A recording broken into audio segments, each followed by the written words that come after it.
Agora nós vamos ter uma mensagem de louvor com a nossa irmã Mariana.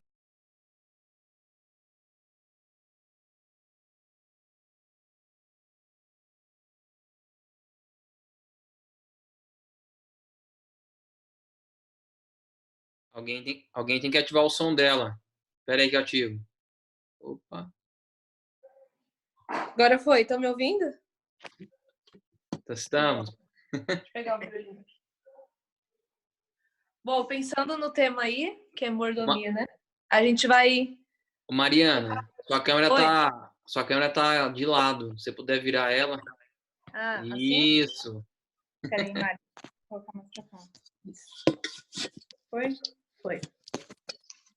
A gente vai tocar a música do Inário, que se chama Mão. Tá, vamos colocar baixo, então. 3. 2. 3. Eu acho que é tão 2. Olha.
Eu vim ficar com você porque...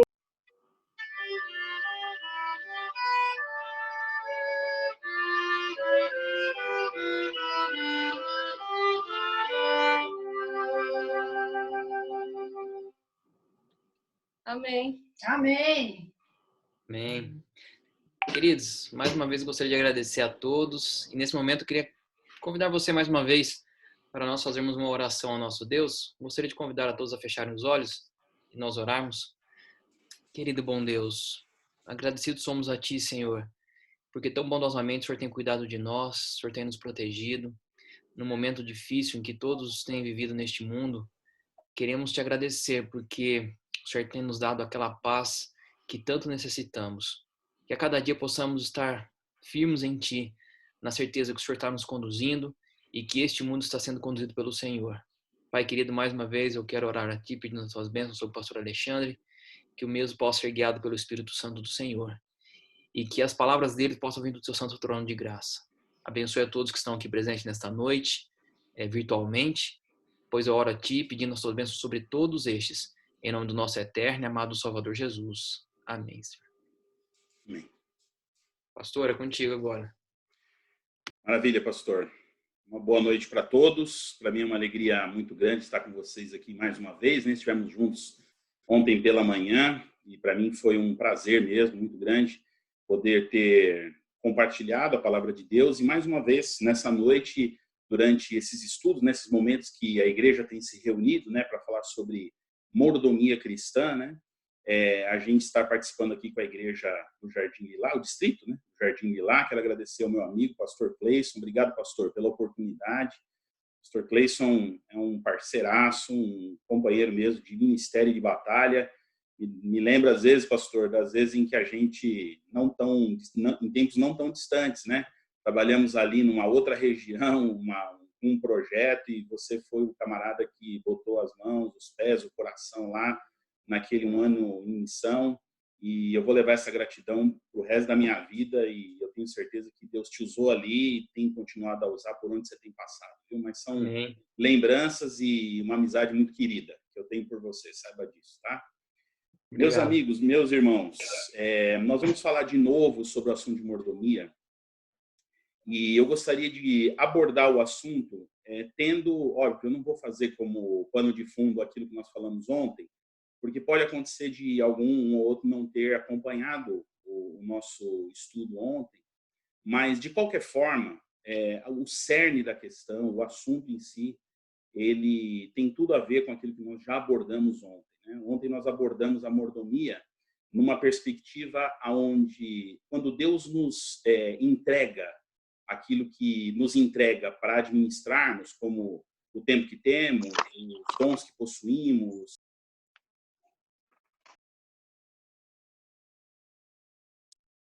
Obrigado, tinha mutado aqui, mas voltou. Então, o nosso corpo e, enfim, o que Deus nos dá para usarmos, isso tudo ele nos dá num contexto salvífico, para que nós jamais venhamos a pintar um quadro diferente nesse mundo, que não seja o quadro de que ele é amor. E para que as pessoas possam entender quem Deus é, então nós devemos ser Jesus para essas pessoas. E quando nós, pela graça, pela misericórdia de Deus, obviamente, mas quando nós entregamos a Deus aquilo que ele nos pede, né? Aquilo que ele nos diz que é dele, inclusive, tudo é dele, mas aquela parte que exclusivamente é só dele, então isso ele está abrindo a porta de salvação para nós nos libertarmos de nós mesmos, do nosso ego e do nosso eu, né? E hoje eu quero fazer assim uma rápida passagem com você no Evangelho de João. É provável que, não sei se talvez na Igreja do Lilá eu tenha falado alguma coisa já sobre essa abordagem bíblica em algum momento, num sermão presencial mesmo.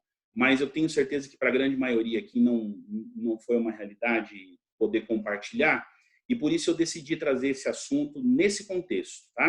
Então eu vou pedir para você abrir a sua Bíblia no Evangelho de João, no capítulo 2. O sermão, ou a mensagem de hoje, ela não está no capítulo 2 exclusivamente de João, né? Nós vamos fazer uma passagem por 5 capítulos, mas eu não pretendo me ater às histórias tão profundamente, mas a um contexto em que certamente João foi inspirado mesmo pelo Espírito Santo de Deus a escrever dessa forma que ele escreveu o seu Evangelho. Eu não sei qual é a parte da Bíblia que você mais gosta, tá? E cada um tem as suas preferências e tal, né? Alguns gostam muito de Paulo. Paulo foi uma pessoa muito erudita ao escrever e escreve coisas muito profundas, né? Quase filosóficas, né? Mas eu, particularmente, gosto muito dos escritos de João. Tanto do Evangelho de João, como das cartas de João, e, obviamente, né, o livro do Apocalipse, que é um livro fascinante. Mas João, diferente dos outros evangelistas, né, Mateus, Marcos e Lucas, e vocês sabem que esses evangelistas, nem todos, ou a maioria, né, dos que ficam depois de João, não foram discípulos, né, mas tiveram contato com os discípulos e com a época. O único ali é Mateus, que foi discípulo, escreveu o Evangelho, mas Marcos e Lucas. Marcos foi discípulo de Pedro, Lucas foi um médico. Quem pediu para ele escrever tanto o Evangelho quanto o livro de Atos dos Apóstolos ali foi um outro homem chamado Teófilo, né, com muito dinheiro. Mas esses três, Mateus, Marcos e Lucas, eles seguem meio que o mesmo padrão de histórias e sequências do ministério de Jesus, né? Tudo que acontece ali com Cristo, enfim, às vezes muda um enfoque e tudo, mas a gente sente que tem um padrão, tem uma mesma linha, né, cronológica e de assunto. Mas João não. João tem um evangelho completamente diferente dos outros três. O que, obviamente, é maravilhoso também pelo fato de acrescentar coisas e até mencionar algumas coisas que os outros mencionam, mas principalmente por algumas razões. Eu já ouvi e já li que alguns teólogos falam assim, né, que João escreveu o seu evangelho principalmente para um grupo que na época dele era um grupo conhecido como eram gnósticos, né, que não acreditavam que Jesus tinha vindo em carne. Eles eram extremamente espiritualistas, então eles acreditavam que, quem sabe, Jesus tivesse vindo só em espírito, né, e que João teria escrito o seu evangelho, principalmente para esse grupo acreditar que Jesus havia vindo em carne. E por isso eles argumentam que lá no início ele diz que o verbo se fez carne, logo no início do seu evangelho. Quem sou eu para discordar, né, de um teólogo ou outro e tudo, e eu não discordo disso, Mas, sinceramente, eu não acho que esse é o foco principal e nem o público-alvo do Evangelho de João. João, na verdade, ele escreveu esse evangelho diferente, no meu ver, tá? Eu estou dando aqui minha opinião pessoal, de alguém que, como você, que me ouve, independentemente da tua linha de estudo ou mesmo de formação, não precisa ser um pastor para isso, mas cada um tem, quem sabe, a sua visão a respeito de uma parte ou outra na Bíblia. Mas eu digo para você que no meu coração tenho plena convicção que João escreveu o evangelho do jeito que ele escreveu, por causa da maneira com que ele foi impactado pelo ministério de Cristo. O evangelho de João, no meu ver, ele é um produto ele é fruto de um resultado de vida. Né? João, assim como seu irmão, eles tinham um apelido, eram filhos do trovão, né? Eles deviam ser pessoas extremamente tempestuosas, ou quem sabe até de uma família, né? Um pai tempestuoso e tal. E a gente vê João, assim, a princípio, uma pessoa instável mesmo, muito, até em certos pontos, não tão agressivo, ou quem sabe não tão exposto, né, como Pedro, mas uma pessoa que você percebe que carrega no coração um desejo de batalha mesmo, de guerra. Quando ele fala para Jesus, né, se Jesus não gostaria que ele orasse ao Pai, que o Pai enviasse fogo do céu para consumir todas aquelas pessoas, né, que estariam ali atrapalhando o ministério de Cristo, mostra um pouquinho desse caráter. E depois a gente vê João escrevendo suas cartas, chamando as pessoas de filhinhos, amados. A gente vê uma transformação em João. Dos discípulos de Cristo, né, no meu ver, o mais impactado pelo amor de Cristo foi João. Não que Jesus tenha dado mais amor a João. Apesar de não dá nem para... Amor não é uma coisa que nem volume, né? A gente, eu não sei, de repente você pode ter seus filhos aí também. Dias atrás, aí, o menor me perguntou, pai, de nós três, eu tenho 3 filhos, né? Um garoto e 2 meninas. De nós 3, qual que você ama mais? Como é que responde uma pergunta dessa? Né? Às vezes eu brinco em casa, assim, olha, aqui em casa a gente tem o principal, o preferido e o predileto, né? Então, fica todo mundo meio na mesma linha ali, né? Mas Jesus não deu mais amor para João do que para os outros. Né? Mas João foi o mais impactado pelo amor de Cristo. Ele foi tão impactado por esse amor que ele se autodenominou, ele se deu um apelido, chamado de um discípulo amado. Quer dizer, se eu sou o João que eu sou hoje, é porque eu fui amado. E aí o Evangelho segue uma linha. O capítulo 1 é uma apresentação, né, até evocando Gênesis, né, o princípio. Mas no capítulo 2, que já tem aí a escritura, quem sabe acessou ou só está ouvindo, acontece o primeiro milagre de Jesus aqui, no ponto ou na cronologia de João, que são as bodas de Caná. As bodas de Caná, irmãos, se trata de um milagre fora de hora, e é muito claro isso num diálogo entre ele e Maria, mas que pela compaixão aconteceu, quer seja pela mãe mesmo, mas eu penso que pela festa em si, que Jesus estava ali, né, era uma festa de casamento, e um vexame social que aqueles noivos, mas principalmente o noivo, passaria. A gente sabe da história, você conhece, acabou o vinho, né, o suco da uva, e ia ser um carão, assim, uma vergonha muito grande. E Jesus, então, realiza ali um milagre, né, transforma a água em vinho. E eu sempre pergunto, tenho um sermão só sobre isso, mas eu sempre pergunto um sermão assim, não é possível transformar água em vinho, humanamente falando? É possível? E quando eu pergunto, a maioria me responde que não. E, de fato, humanamente não é possível, mas quimicamente ou fisicamente seria. Desde que nós pudéssemos manipular dentro de um ambiente a energia de 7 estrelas como o nosso Sol. Se você incidir a energia ou a força sobre os átomos que compõem a água, né? Todo mundo tem essa fórmula aí, pelo menos o tal do H2O, né? Você consegue manipular pela cadeia, e eu não sou estudioso de biologia nem de física, parece que eu estou dando uma aula aqui, mas só estudei para falar essa parte. Né? Então você consegue manipular as ligações de carbono e transformar a água em suco de uva, mas precisa da energia de 7 sóis. Então o que Jesus fez naquele dia, diante das pessoas, não foi mágica. Isso é muito importante ficar claro. E depois você vai entender o porquê que eu estou falando disso tudo no contexto de mordomia cristã. O que Jesus fez ali não foi mágica, não foi um truque, e nem algo mágico, onde sumiu a água e apareceu o suco de uva. O que aconteceu ali foi que o Deus Criador, de todas as estrelas, de todos os sistemas. Manipulou diante dos homens energia e poder suficiente para alterar a estrutura da molécula da água para o suco de uva, para que um casal, ou principalmente o noivo, não passasse vergonha. Isso para mim é extraordinário, extraordinário, porque quem viu só viu as taças de barro e o resultado final. Mas o bastidor disso ninguém viu. Existem 4 grandes áreas na tua vida e na minha vida. E Deus, ele trabalha e influencia nessas 4 grandes áreas. A primeira área, ou não estou falando aqui em grau de importância, mas só para elencar, então, a primeira área que a gente está mencionando aqui é, de fato, uma área social. É o momento em que o ser humano se sociabiliza. Deus também é Deus na área social. E ele atua como Deus no seu infinito poder e milagre.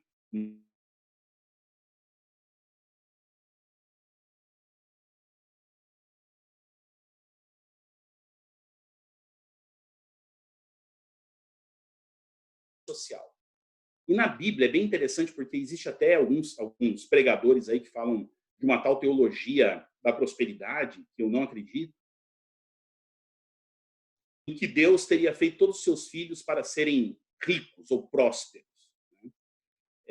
Eu acredito que prosperidade é um fato e Deus quer que todos sejam prósperos. Mas quando a gente faz que a ligação de ser próspero é ter dinheiro, aí eu tenho, assim, sérias observações a serem feitas. Mas o fato é, aqui o primeiro milagre de Jesus foi poupar ou atuar na área social, na vida de um casal. Segunda área, se você for em João capítulo 3, dá uma mudadinha, você vai lembrar a história. Nicodemos. Nicodemos não tinha um problema social, mas tinha vergonha, ou mesmo receio de falar com Jesus publicamente aos olhos de todos. Por isso, já inicia ali a conversa em João 3, que Nicodemos procurou Jesus de noite.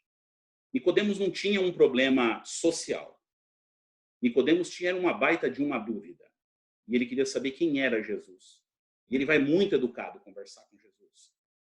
Na verdade, a área em que Nicodemos procurou Jesus era espiritual.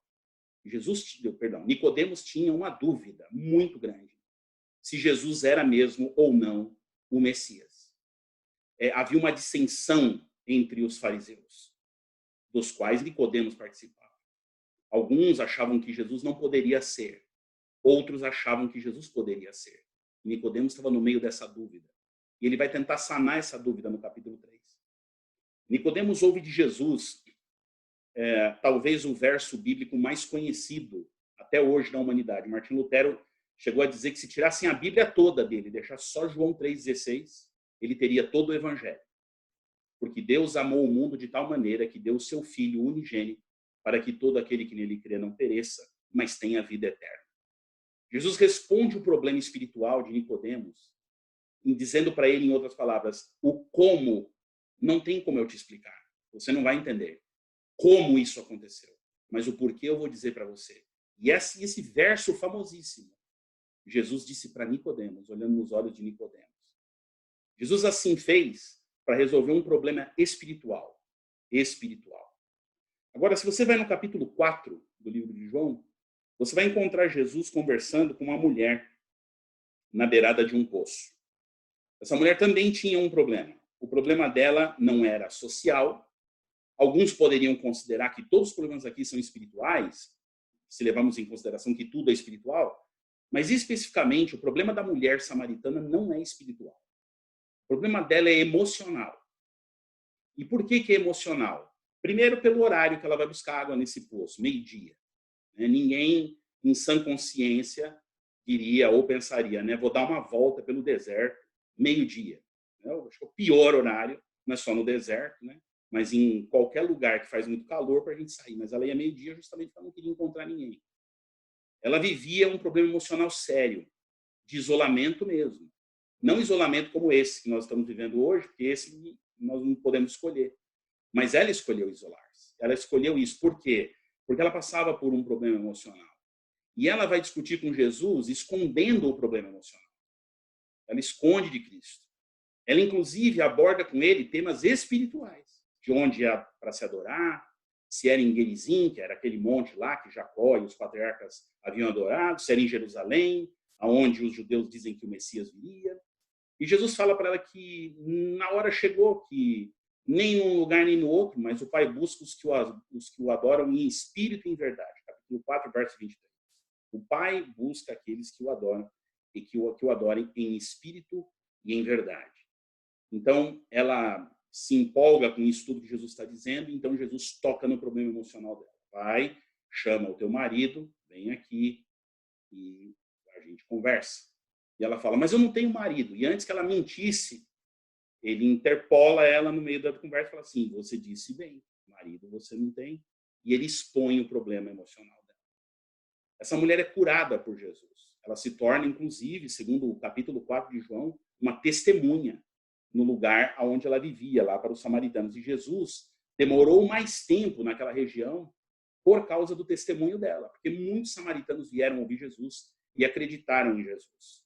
Isso é impressionante. No capítulo 5, Jesus faz a cura de um paralítico. Então, se você olhar aí na palavra de Deus, você vai ver que ele inicia o capítulo 5 com esta cura de um paralítico. Então, aqui nós estamos falando das 4 grandes áreas da composição humana. Eu sei que, para quem já foi o ex-bravador, a gente sempre repetiu, né? Físico, mental e espiritual. 3 áreas. Está lá o triângulo. E a gente sabe que essas são, vamos dizer assim, em esferas maiores, as grandes 3 áreas. Mas a verdade é a seguinte. A área social, ou mental, ou emocional, elas se dividem. Porque, dependendo das condições sociais e emocionais, isso altera a mente. Aliás, uma área interfere na outra. Mas João inicia o seu evangelho nesse comecinho falando o seguinte, que Deus, preste muita atenção nisso agora, em nome de Cristo, olha, que Deus interfere nas 4 principais áreas da vida humana, propositalmente, e não só como um amigo, ou alguém que quer, sei lá, dar uma solução para um pequeno dilema. Ele atua como Deus nessas áreas. A primeira delas, a área social. A segunda delas, a área espiritual. A terceira delas, a área emocional. E a quarta área é a área física, corpo físico. A cura do paralítico está aí para isso. João fez isso de propósito, irmãos. Ele colocou essa sequência, porque ele diz assim, no princípio era o verbo estava com Deus. E o verbo, se fez carne e habitou entre nós. Mas João quer dizer uma coisa importante. Que esse verbo, esse Deus é Deus mesmo. Então, outro grupo de teólogos afirma que João teria escrito seu evangelho para comprovar que Jesus é Deus. E eu também acredito que ele escreveu para isso. Jesus é Deus. E não há dúvida no evangelho de João, até porque ele cita que num dos milagres que a pessoa foi ali e tentou adorá-lo depois de um desses milagres. Agora preste atenção. João diz que no princípio era o verbo, e o verbo estava com Deus, e o verbo era Deus. E ele fala assim, mas o verbo se fez carne, o que ele fez aqui? Quando ele veio aqui, o que ele fez? Então, João está querendo dar um recado do que ele viveu. Do que ele viveu. Mas se ele usasse só exemplo próprio, não teria tanto peso. Então ele decidiu mostrar que Jesus, do mesmo jeito que afetou a vida dele, socialmente, emocionalmente, fisicamente e espiritualmente, ele fez isso com muitas pessoas. Muitas pessoas. E quando ele faz isso, ele diz assim, então, no princípio esse verbo se fez carne, e ele veio, habitou entre nós. E olha o que ele fez. Ele entrou nas 4 grandes áreas da vida humana. E no capítulo 5, mais para o finalzinho do capítulo, acontece algo extraordinário no capítulo 5. Depois de introduzir Jesus assim, João coloca Jesus explicando o que ele veio fazer. Depois disso, Jesus diz abertamente que ele é o Messias. Então, eu queria que você, que me ouve hoje, principalmente levando em conta a área de mordomia, eu queria dizer para você quem é esse Messias nesse aspecto. Meu irmão, minha irmã, é o seguinte. Jesus veio ao mundo, obviamente, para resolver todo o problema, o dilema, a desgraça, a tragédia da história humana. Ele veio para isso, sim. Mas há algo muito importante naquilo que ele fez e no que ele ainda faz através de um método, de um jeito de trabalho. Isso é extraordinário. O que Cristo veio fazer foi transformar a história da humanidade, mostrando ao mundo quem Deus é. Entende? Quem é Deus? Quem é esse Deus que eles haviam ouvido e lido nos livros antigos? Quem é de fato esse Deus? Um Deus que teve sua imagem distorcida por Satanás e por homens? Então, chega ao ponto de João dizer assim, a gente não está falando de coisa que eu ouvi, eu estou falando de coisas que eu vi. Eu vi o unigênito de Deus. Eu vi ele aqui, eu vi Deus aqui. E quando ele está dizendo isso, ele está dizendo assim, eu vi e sei o que ele fez em mim. E Jesus, ele não invadiu a vida de João, assim como ele não invade a vida de ninguém. Mas João abriu as portas para Jesus. Abriu as 4 portas da vida para Jesus. Se você comparar as 4 grandes áreas atuadas em João com as grandes 4 áreas da mordomia cristã, você vai encontrar toda a conexão. Se você pensar no fator tempo, que é o tempo que Deus te dá, o tempo é a única dimensão que o ser humano não domina. Você já parou para pensar nisso? Altura, o ser humano domina. O ser humano alcançou, segundo relatos, até a Lua. Alturas. Profundidade, domina. Largura, são dimensões que a gente trabalha. Eu posso alterar tamanhos, profundidades, mas o tempo a gente não põe a mão. O tempo é uma dimensão espiritual, que só Deus tem poder para atuar sobre ela. Por isso ele é aquele que conhece o fim desde o princípio. Porque ele vê o tempo como de uma maneira que você e eu não vemos. Então o tempo é espiritual. Os dons têm muito a ver com a maneira com que eu me relaciono com as pessoas. O que eu faço pelos outros. Se eu olhar, por exemplo, o dinheiro ou os bens que Deus me dá, tem tudo a ver com o social e com o emocional também. E se eu parar para pensar em que Deus me deu um templo físico para cuidar, tem tudo a ver com a área física. E eu quero te dizer que João está dizendo no livro dele assim, que Deus, ele interfere e atua nas grandes áreas da vida humana. Mas de que forma ele faz isso? Primeiro, sem invadir. Segundo, didaticamente. Porque Deus é onisciente. Ele é inteligente aí para isso. Então ele faz isso didaticamente de que forma? Ele faz assim, ele pega as 4 áreas que pertencem a quem? A ele. Você está vivo aí me ouvindo e eu estou vivo aqui te falando porque quem quer? Quem é a vida? Jesus falou. Deus, ele é a vida. Então, ele pega as 4 grandes áreas que são dele e diz assim para você e para mim. Filho, filha, aqui está a essência do teu ser. O teu tempo de vida, aquilo que você faz e realiza pelos outros, a maneira com que você cuida de você mesmo, porque não adianta amar o próximo e não amar a si mesmo, e a maneira com que você administra os seus bens. Está tudo aqui posto para você. Seu tempo, seus dons, seus bens e o seu corpo. Aparentemente, nós temos autonomia, ou são nossos, mas não são. Então, a lição que Deus dá é mais ou menos a seguinte. Eu não vou interferir na tua história. E Deus, agora não estou falando da mordomia dos cristãos. Eu estou falando da tua vida e estou falando da minha vida. Deus, ele não interfere na sua vida, a não ser que você abra essas portas. Se você não abrir essas portas, ele não vai arrombar portas. Ele não vai forçar portas. Então, quando nós declaramos que Jesus é nosso Salvador, eu me lembro de uma frase, agora me fugiu aqui a autoria dessa frase, mas se eu não me engano, é de C.S. Lewis. O pastor Cleiton, de repente, se lembrar o autor aí, mas eu acho que é C.S. Lewis quando ele diz assim, ou Spurgeon, acho que é Spurgeon, ele diz assim, quando eu olho para mim mesmo, eu não vejo como posso me salvar. Mas quando eu olho para a cruz do Calvário, não vejo como eu posso me perder. Então, aceitar Jesus como Salvador Se você for olhar humanamente falando, não é complexo, é simples. Agora, Jesus ser entronizado como Senhor das áreas que eu domino e controlo na minha vida é uma outra história. Se eu tentar mudar essas áreas, se João tentar se transformar pelas suas próprias forças no discípulo amado, ele não teria sido o discípulo amado. Ele teria sido o discípulo egoísta. Foi o que aconteceu com Judas. Ele tentou, na história de Jesus, interferir, pensando que no momento em que Jesus se sentisse acuado com a venda, com toda aquela traição, então ele tomaria o reino. Então, Judas não permitiu abertura.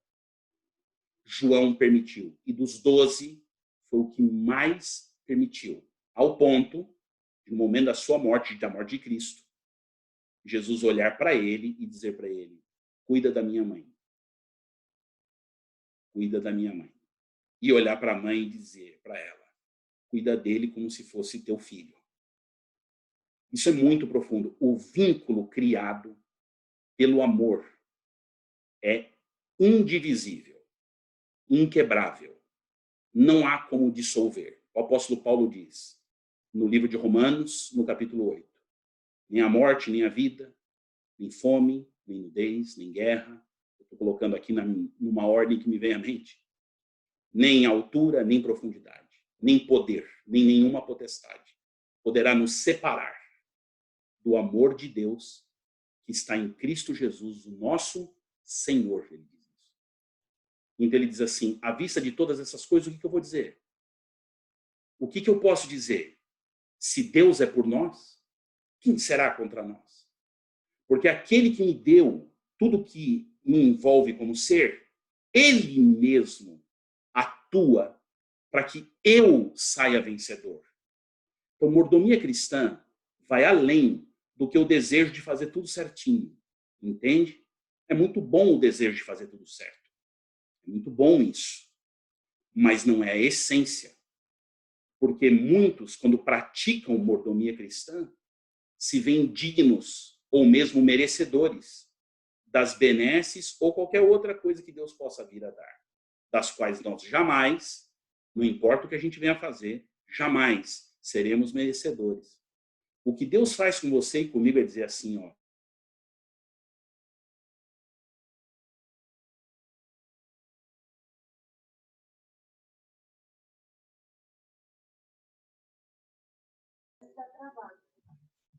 Pastor Alexandre, seu áudio travou um pouco aí. mais importante é ser do que estar.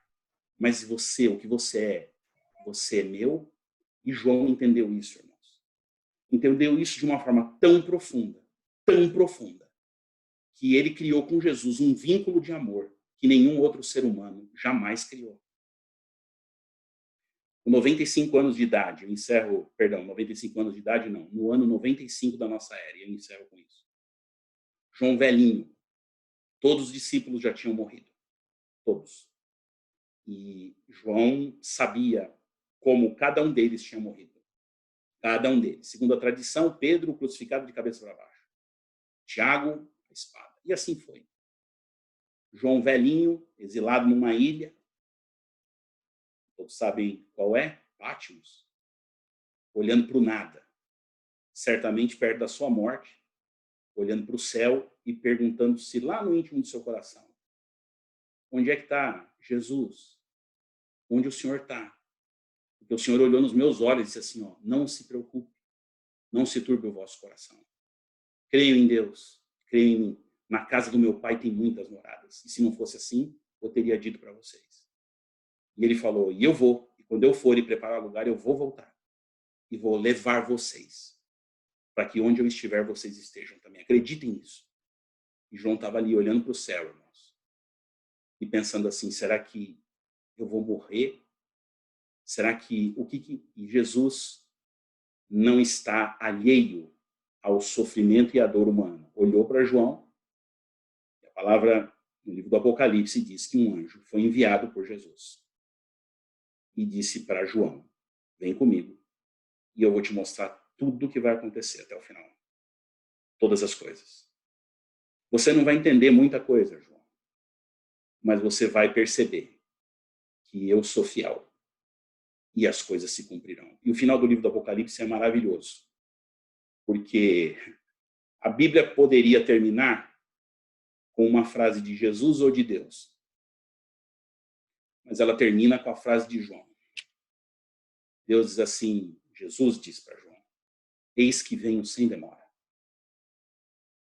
E João então termina a Bíblia dizendo assim, então vem, Senhor Jesus.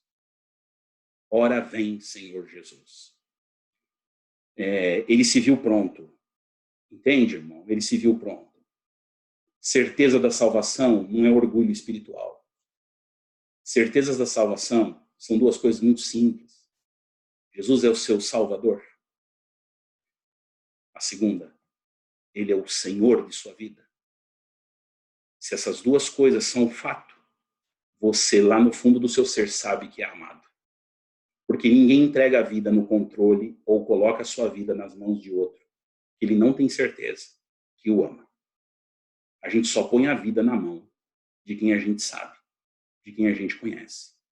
A não ser em momentos de extrema gravidade ou inconsciência. Mas em sã consciência, a gente só entrega a vida na mão de quem ama. Você está disposto a entregar as áreas de sua vida na mão de Deus? O tempo que você tem. Deus te pede o sábado, mas não é só o sábado. Os dons, as habilidades, os talentos que você possui, não é para usar para ele só de sábado. Os seus bens são seus, porque quando a morte vier, ou a tragédia desse mundo vier, a chave da casa vai ficar pendurada na porta. O carro vai ficar enfiado dentro da garagem. A roupa, cheia de traça no guarda-roupa. Porque nada disso acompanha a gente. Nada disso. Teu corpo é seu. Somos nós, donos e senhores do nosso corpo, para fazer o que quisermos com ele. Então, quando você olha para isso e pensa assim, ele é o Senhor da minha vida. Então, a partir desse momento, ele atua em você com amor. E aquele que nos amou não será capaz, e jamais o faria, de nos dar qualquer coisa que nos faça mal. Diz, o justo viverá pela fé. E por que vai viver pela fé? Fé em quê? Fé que Deus existe? Não. Fé que Deus me ama. Quando eu creio nisso, tudo é dele. Não tem lugar melhor para ser, não tem lugar melhor para estar, que não seja nas mãos e sob os cuidados dele. A minha oração hoje, querida, é assim, para que como João, eu e você, abramos as nossas portas. Em nome de Jesus, abra a porta. Deixe Deus ser Deus. Deixe Deus ser Deus. Para que você seja mais Jesus do que você mesmo. Para que eu seja mais Cristo do que eu mesmo. Isso só pode acontecer quando você abre a porta. Abra a porta. Seja um mordomo de Deus. Consciente de que nada é nosso. Tudo é dele. E tudo é para ele. Que Deus nos abençoe. Meu desejo de oração. Amém. Bem, muito obrigado, pastor Alexandre. Palavras que tocaram o nosso coração, pelo menos o meu, né? Fico feliz por essa mensagem. Nós queremos agora louvar o nosso Deus com um hino. E só um recadinho, lembrando que na quarta-feira nós temos a nossa classe bíblica às 20 horas, tá bom? Então todos estão convidados e convido os amigos também. Vamos louvar o nosso Deus?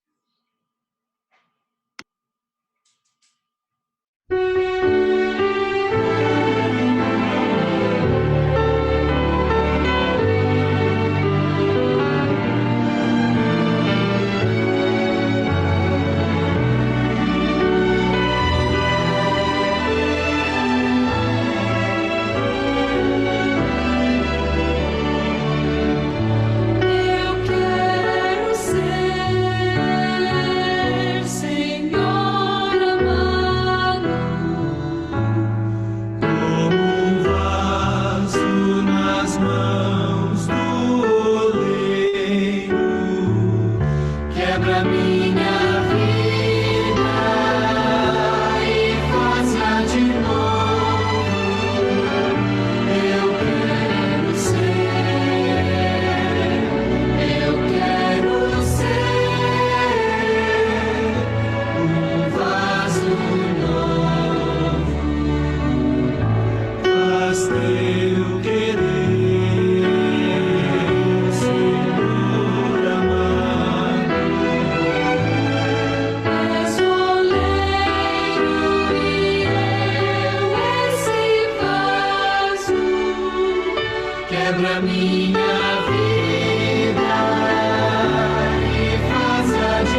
Pastor Alexandre, pode fazer a oração final para a gente? Vamos orar. Querido Deus e Pai, nós te agradecemos muito, Senhor, pelo teu amor e pelo teu cuidado por nós. Nós temos a plena consciência, meu Deus, de que não somos merecedores e que sem o Senhor nós não somos nada e não podemos fazer nada também. Muitas vezes as conquistas dos homens, as conquistas humanas, elas nos dão um tom de que nós conseguimos. Mas é no momento em que a vida nos abate, nas impossibilidades do homem, que nós percebemos que nós somos pó e que nós dependemos plenamente do Senhor. Então, de uma maneira sincera, meu Deus, aqueles que comigo nessa oração querem abrir o coração para o Senhor e lhe dizer de uma forma sincera, profunda, pensada, de que sim, nós te aceitamos como Salvador de nossa vida, mas que nós queremos muito, Senhor, que o Senhor seja o nosso Senhor, aquele que interfere sim nas áreas da nossa vida, porque nós queremos abrir as portas nesse dia. O mundo aí fora é um mundo de incertezas hoje, no dia em que nós estamos vivendo. O mundo é acometido por uma doença que ainda não entende muito bem. Nós estamos diante de uma situação em que não sabemos até onde vai ficar, até onde vai dar. Toda essa incerteza pode deixar muita gente preocupada, muita gente ansiosa. Confessamos que às vezes ficamos preocupados e ansiosos. Mas, Senhor, nesse momento, onde quer que os meus irmãos estejam e eu também, que nós possamos sentir paz no nosso coração. Segurança, meu Deus, de que assim como o Senhor interfere nas áreas de nossa vida, o Senhor também interfere na história. De que tudo vai contribuir por bem daqueles que amam o Senhor. E hoje, nos faz dormir, ficar tranquilos, nessa esperança, nessa certeza, de que o Senhor é de fato o Senhor. Tudo pertence a Ti, meu Deus. Tudo que temos, tudo que somos e fazemos, entregamos ao Senhor. Em nome de Jesus oramos. Amém. Então, mais uma vez, obrigado, pastor. Eu que agradeço, pastor. Uma bênção, irmãos. Revê-los, estar aqui com vocês. Louvado seja Deus. Muito bom aí. Pode ser na fotinho ou na imagem real aí, mas é muito bom poder ver cada um de vocês. Amém. Que Deus abençoe a todos também nessa noite. Que vocês tenham uma semana abençoada na presença do nosso Senhor. Um grande abraço a todos.